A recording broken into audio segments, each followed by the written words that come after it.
The empty frame. I got the firing email while I was still in Alaska's remote wilderness. 10 years of building horizon photography ended in a brief message from my business partner. My name is Maya Chen, 38 years old, award-winning wildlife photographer and co-founder of what I thought was Boston's most promising photography studio. I'd been documenting the migration patterns of Arctic wolves for National Geographic for 3 months when Devon decided she was done waiting. The subject line read "Time for a clean break," and the message itself was barely 5 sentences long. She'd already transferred our clients to her new venture. She'd already emptied our business accounts. She'd already moved her new creative director, Ethan, into our studio space in Boston's South End.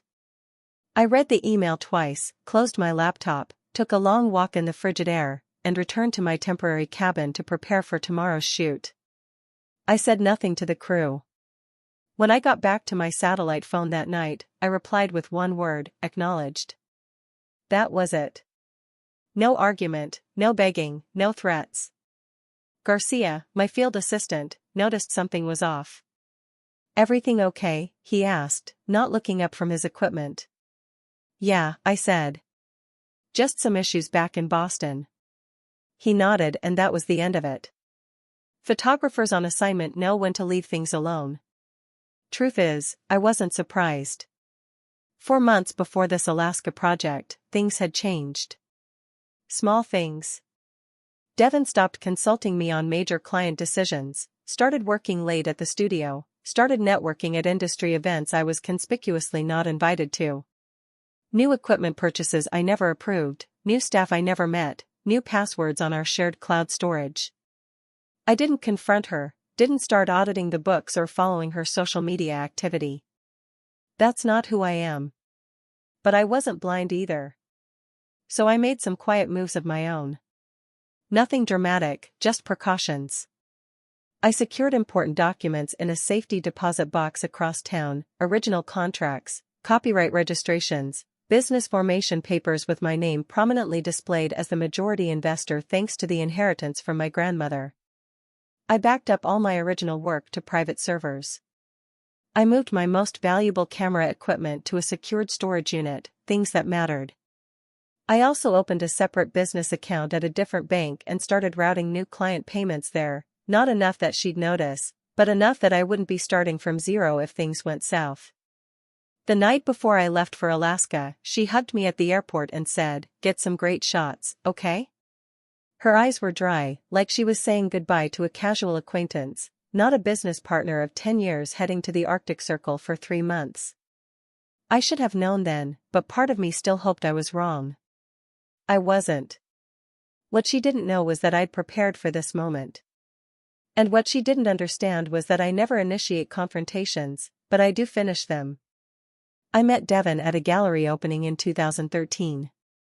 I was showcasing my first major collection, a series on urban decay in post-industrial Massachusetts. She was finishing her MBA but had a passion for photography, though she ended up focusing on the business side instead. "Less creative pressure," she said. We formed Horizon Photography 8 months later. Devon used to say she was proud of my work, though she never quite understood my need to chase the perfect shot into increasingly remote and dangerous locations.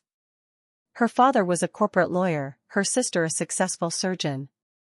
No artists in her family. She'd ask when I was going to settle down and focus on the profitable stuff, not realizing that after 15 years, wildlife photography wasn't just work I was killing time at until something better came along. We bought our studio space in 2016, nothing fancy but it was ours. 2 main shooting areas, a comfortable client meeting room, editing suite, and small gallery space.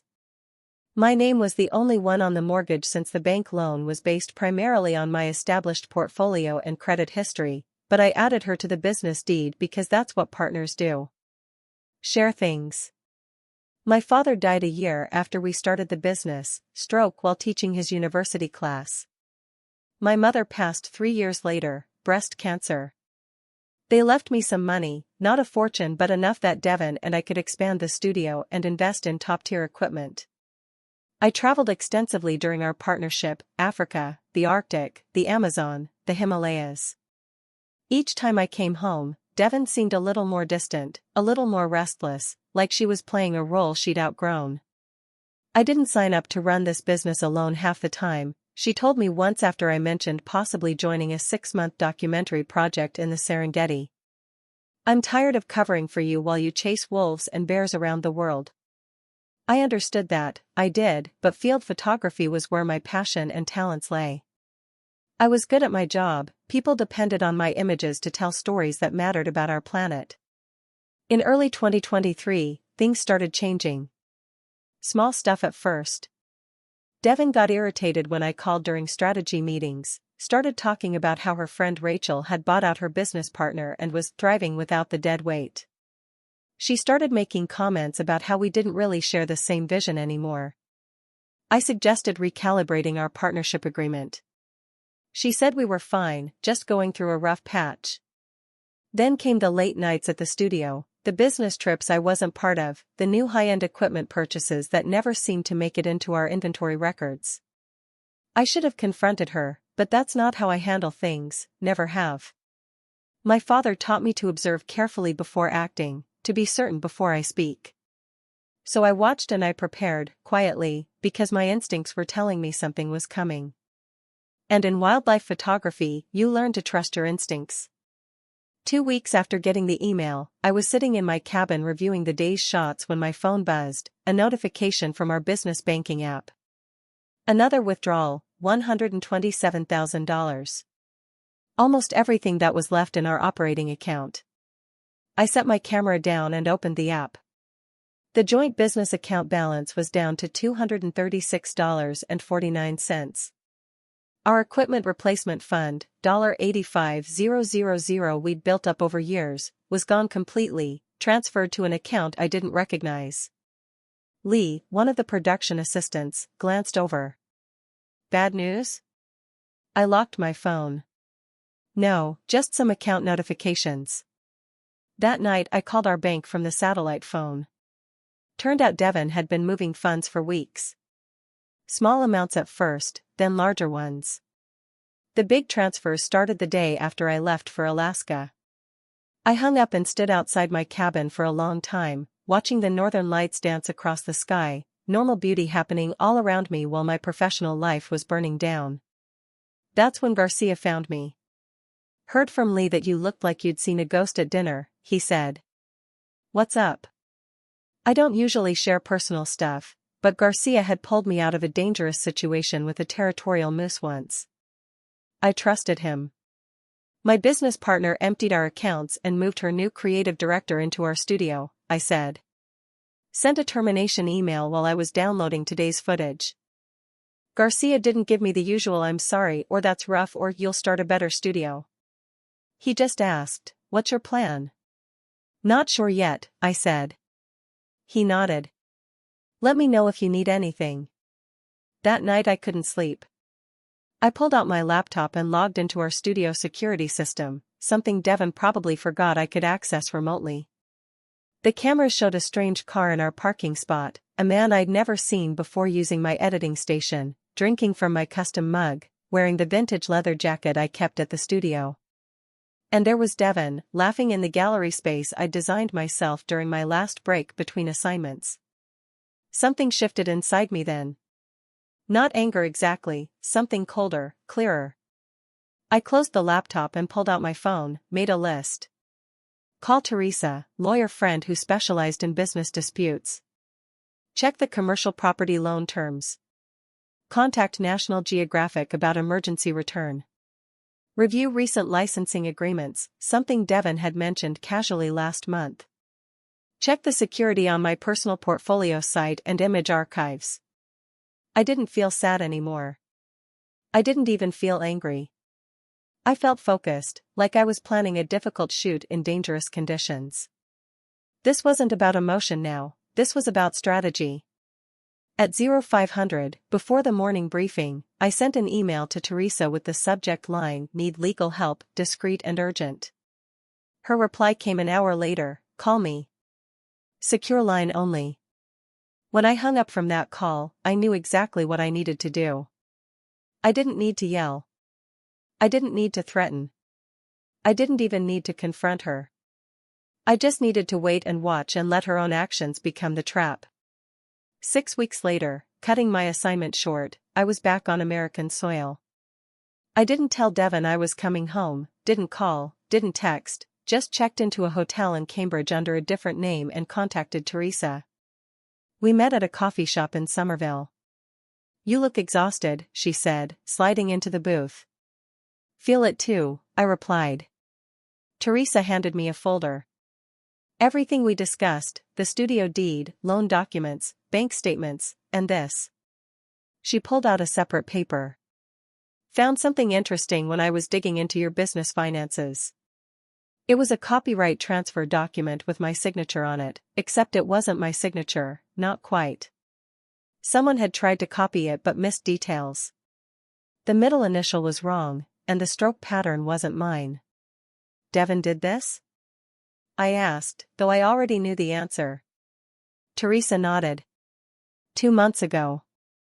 Used it to transfer rights to your Arctic Wolf series to a new entity called Horizon Plus. Your signature is required for that since you're the original creator and majority owner of the IP. Forge my signature, transfer my image rights, then clear out our accounts and fire me, I said. Busy woman. It gets better, Teresa said. She listed her creative director as a co-owner of the new entity. He's got a record, plagiarism lawsuit from 2018 and a copyright infringement case from 2021. I took a deep breath. What are my options? Several, Teresa said. But first, you need to decide what you want. I thought about it. I want what's legally mine, and I want her to understand consequences. Teresa smiled. Then here's what we do. The next day I drove past our studio. Ethan's car was gone, but Devon's Audi was in the parking lot. I parked down the street and watched for a while, thought about walking in, confronting her, but that wasn't the plan. Instead, I drove to the copyright office, met with the examiner who had processed the transfer, showed them my passport, showed them the real signature on my driver's license, showed them the forged documents. His face went pale. I'll need to report this immediately. I understand, I said.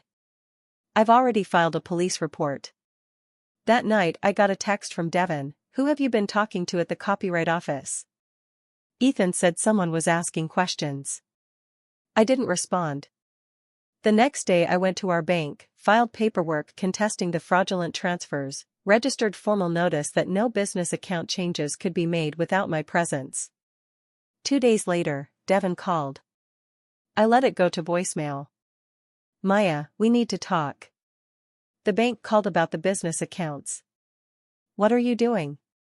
If this is about the new direction for Horizon, we can discuss it like adults. Like adults, the same words from her email. I still didn't respond. Teresa called that afternoon. They froze the transferred funds. And there's more, your former partner's creative director has been using your professional credentials, right? The ones in your name? Yeah. My Nat Geo and Wildlife Photographer Association credentials. He got caught trying to access a private showing at the Museum of Fine Arts this morning using your press pass. They confiscated it. Good, I said. He also had some interesting things in his laptop bag. Raw image files from several photographers, not just yours. Looks like they've been selling derivative works. I closed my eyes. She's been stealing other photographers' work? Looks that way.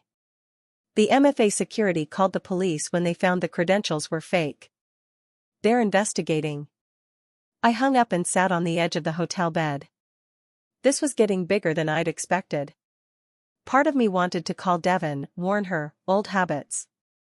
But then I remembered the security camera footage, my studio, my editing station, my work, given away like it meant nothing. No. This was the path now. I couldn't turn back, and honestly, I didn't want to. I met with the FBI art crimes investigator the next morning. His name was Richardson, tall guy with alert eyes and a perfectly pressed suit. This happens more often than you'd think, he said, spreading documents across his desk.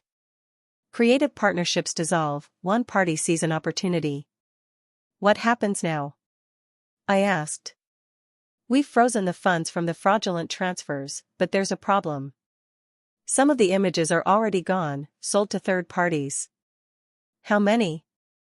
About 40. Mostly from your Arctic series. I leaned forward. Where did they go? Richardson hesitated. I'm not supposed to share that information. It's my work, my name forged, my images stolen. He nodded slowly, then turned his computer screen toward me. These are the sales records from the fraudulent business entity. I scanned the list, multiple sales to someone named Victor Mercer, not Ethan, someone else I'd never heard of. Who's Victor Mercer? I asked. Richardson shrugged. Not my department, but you should ask your lawyer to subpoena these records. I called Teresa as soon as I left the FBI office. Victor Mercer, I repeated. Let me run a check. An hour later she called back. Got it. Victor Mercer is a digital art dealer, specializes in quick sales, NFTs, limited edition prints. She was planning to sell my entire portfolio, I said, the realization hitting me like a physical blow. Looks that way. The transfers were probably advance payments to get him moving on a complete catalog. But here's where it gets interesting, Mercer has done business with Ethan Lowell before. Ethan Lowell, is that Devon's creative director? Yes. They've closed 5 deals together in the past 3 years. I sat down on a park bench, trying to process this. So this wasn't just Devon pushing me out for some guy. This was what, a planned operation? Maybe, Teresa said carefully. I did some digging into Ethan Lowell. He has a pattern, gets involved with photographers or small studios, 3 cases I found so far. Each time, the artist's work gets sold well below market value to one of Mercer's clients. Lowell gets a cut, then he moves on. And Devon, she knew about this? Hard to say. Maybe she's a victim too. Or maybe she's in on it. I rubbed my face. This wasn't just about Devon betraying me anymore. This was something bigger, something calculated, and other photographers had been victims. What do we do? I asked. I've already contacted the FBI's art crime team, Teresa said. This crosses state lines, involves multiple victims. They're interested. That night I sat in my hotel room with a glass of wine, thinking about everything, wondering if Devon had been playing me our entire partnership, or if she'd gotten swept up in Ethan's scheme, wondering if it even mattered. My phone buzzed. Devon again. Maya, please call me. The bank is saying something about fraud, and Ethan got denied entry to the MFA using your credentials. I don't understand what's happening. I stared at the message for a long time, then typed, "Who is Victor Mercer?" 3 dots appeared as she started typing, then stopped, started again, stopped. Finally, I don't know what you're talking about. 40 images, I wrote.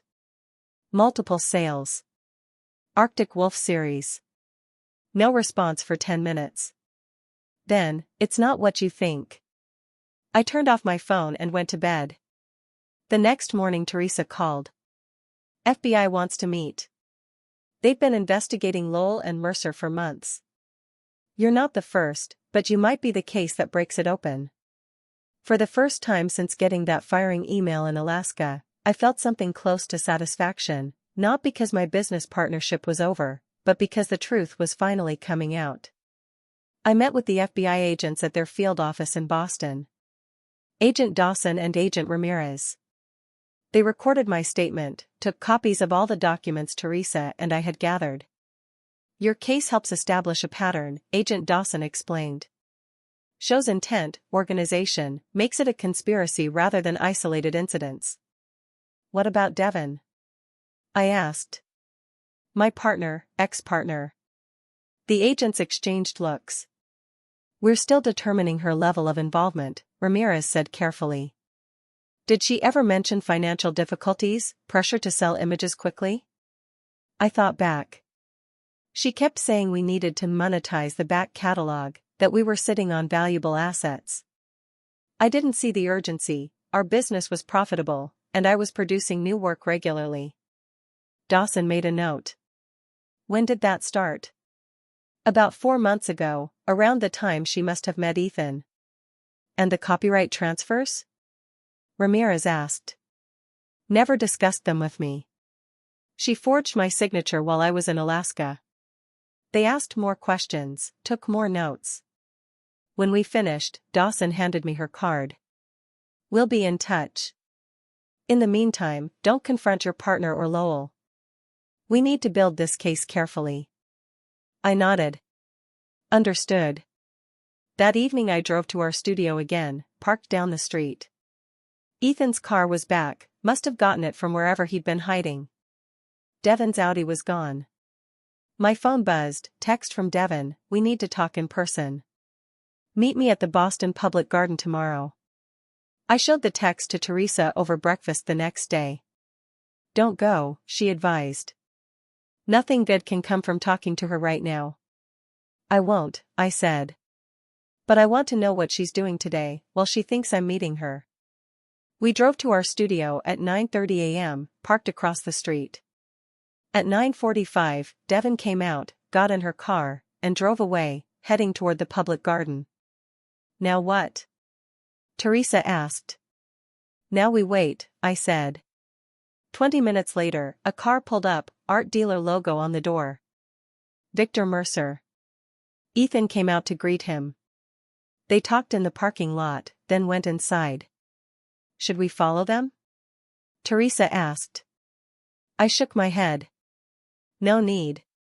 I installed security cameras last year, interior and exterior. They upload to cloud storage. Teresa smiled. You didn't mention that before. Never came up, I said, pulling out my phone. I opened the security app and angled the screen so Teresa could see. Mercer and Ethan were in our gallery space. Mercer was examining my prints, Ethan was pointing at features of the images. I turned up the volume. Should have everything catalogued by the end of the week, Mercer was saying. I've got collectors interested already. Cash offers, as usual. How much? Ethan asked. $230K for the full Arctic series. We list at $325, they offer $230, everybody's happy. What about the photographer? Devin says she's causing trouble. Mercer waved dismissively. Creatives are all the same.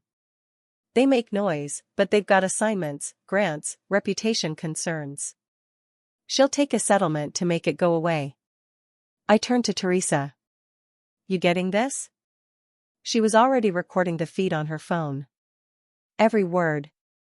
I forwarded the security feed access to Agent Dawson with a short message, happening now. 30 minutes later our studio was surrounded by FBI vehicles. I watched from down the street as agents led Mercer and Ethan out in handcuffs. My phone rang, Agent Dawson. Got them on tape discussing the fraud scheme, she said.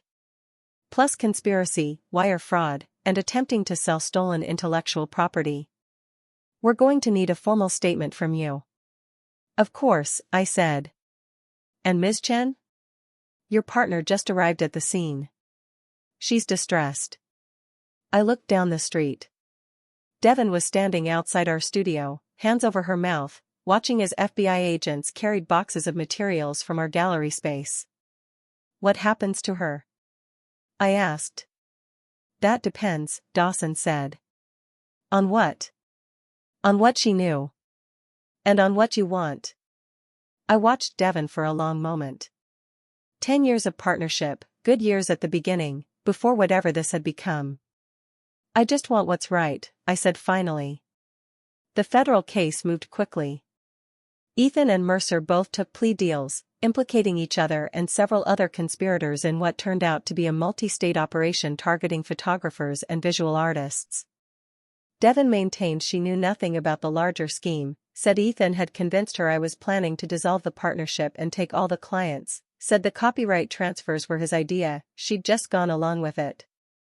Maybe that was true. Maybe it wasn't. Either way, she agreed to a settlement, full restitution of the stolen funds, return of all intellectual property rights, forfeiture of any claim to the studio or business name, a signed confession about the forgery. In exchange, I didn't press charges. The dissolution of Horizon Photography was finalized 3 months after that email from Alaska, no fault, clean break, all things considered. On the day the last paperwork was signed, I got a call from Agent Dawson. Ethan Lowell was sentenced today, 6 years for fraud, conspiracy, and intellectual property theft. Mercer got 10. Thought you'd want to know. Thank you, I said. There's something else, she added. We found evidence they've done this to 9 other photographers and visual artists. Your case helped us build the pattern. Those artists might get their work and compensation back because of you. After we hung up, I sat on the balcony of my temporary apartment, watching the sunset over the Charles River, thinking about those other photographers, other artists who trusted their partners only to have their work stolen from under them. I hadn't planned on being the one to bring down Ethan and Mercer's operation. I just wanted what was mine. But sometimes things work out in ways you don't expect. My phone buzzed, text from Devin, I never meant for things to end this way. I didn't respond. There was nothing left to say. A year later, I sold the studio space, couldn't stand to work there anymore, too many memories, too much betrayal in those walls. I used the money to buy a small house on the Maine coast. 2 bedrooms, private beach access, a purpose-built studio with northern light. I took a teaching position at a small arts college nearby, 1 class per semester, enough to share my knowledge but still leave time for my own projects. I got a dog, a border collie named Scout, started focusing on marine wildlife photography, nothing dramatic, but it kept my creative energy flowing and paid the bills. My licensing royalties covered the rest. Sometimes I thought about Devin, wondered where she ended up. Teresa heard she'd moved to Chicago, working at a commercial photography agency. Starting over, I guess. I didn't hate her anymore, didn't much feel anything about her, to be honest. She'd made her choices, and so had I. One evening I got an email from a woman in Seattle, a painter whose portfolio had been targeted by Ethan and Mercer the year before I caught them. You don't know me, she wrote, but you saved my life's work. Thank you for fighting back when it would have been easier to just walk away. I read it twice, then printed it out and pinned it to my studio wall. Some days, when the solitude got too heavy or the memories too sharp, I'd look at that letter and remember that something good had come from all of it. Last I heard, Ethan was still in prison. Mercer too. The system worked, for once. As for me, I was finding my way forward 1 quiet photograph at a time, building something new, something that couldn't be stolen or forged or betrayed. Something that was just mine. The end.